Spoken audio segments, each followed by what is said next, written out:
The recording has started. There you go. You're being recorded now, so. So what were we talking about again? We were talking about why is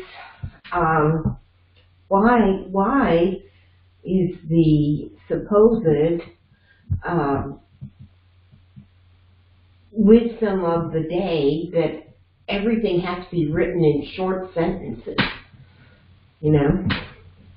Doesn't make sense to me, and that there's something being lost in writing. Yeah, there is a certain joy in the use of words in writing.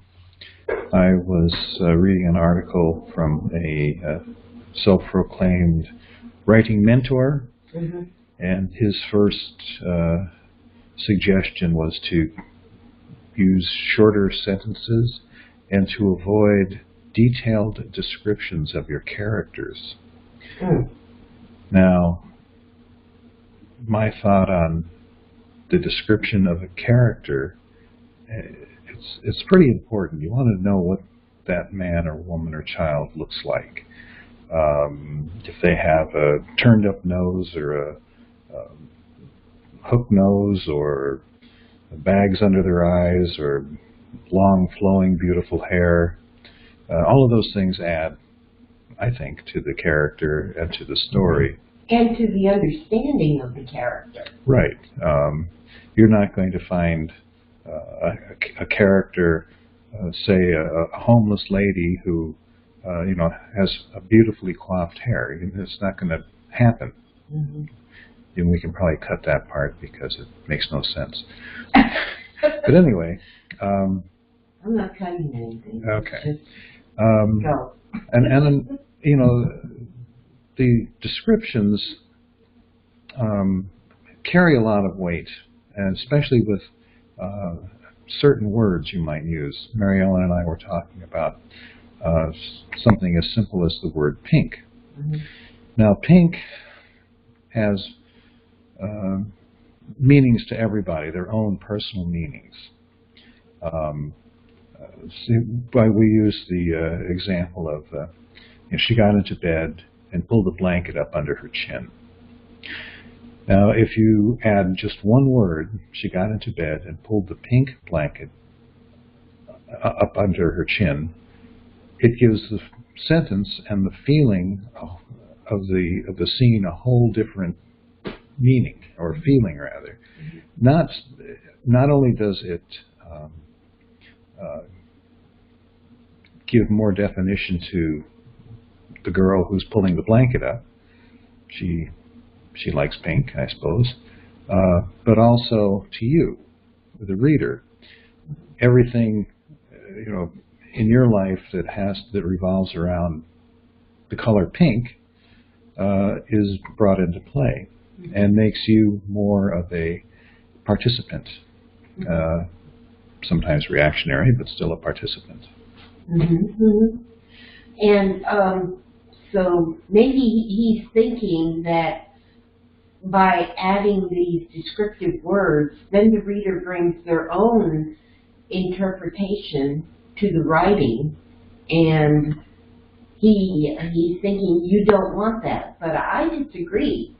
I think you do want to bring the reader's interpretation to things, and so what if different readers get different things out of it?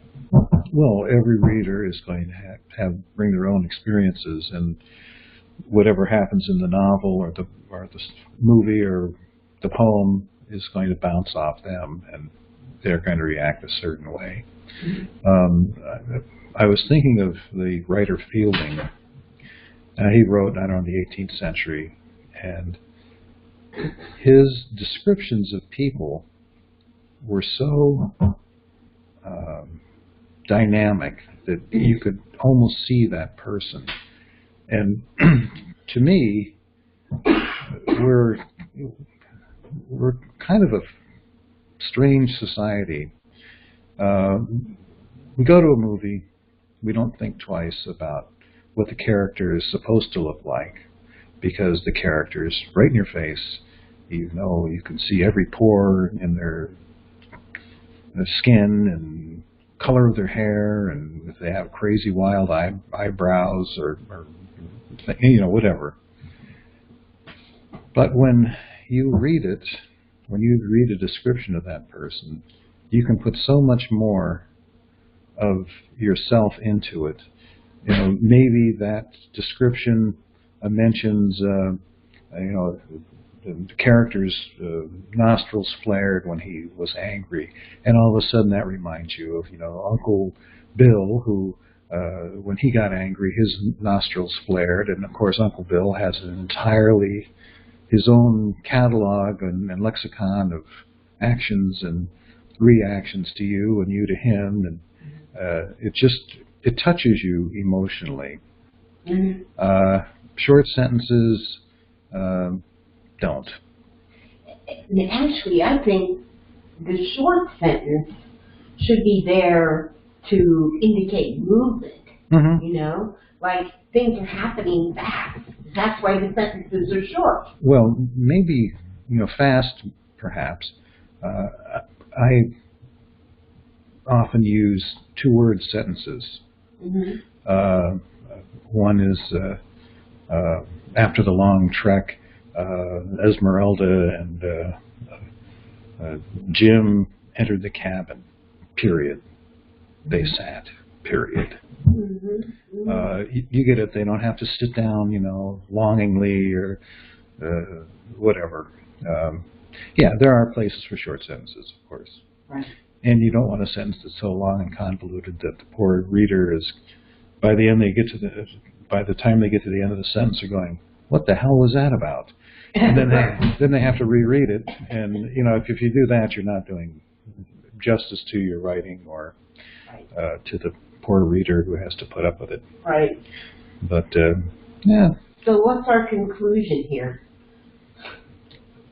Vary your sentence length, I guess. Mm-hmm. Use adjectives.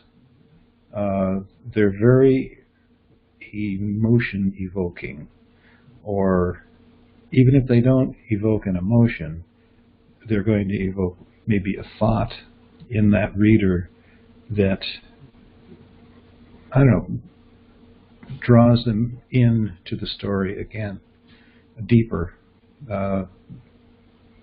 in relation to their own experience to a similar situation. And what does this mean now for readers today?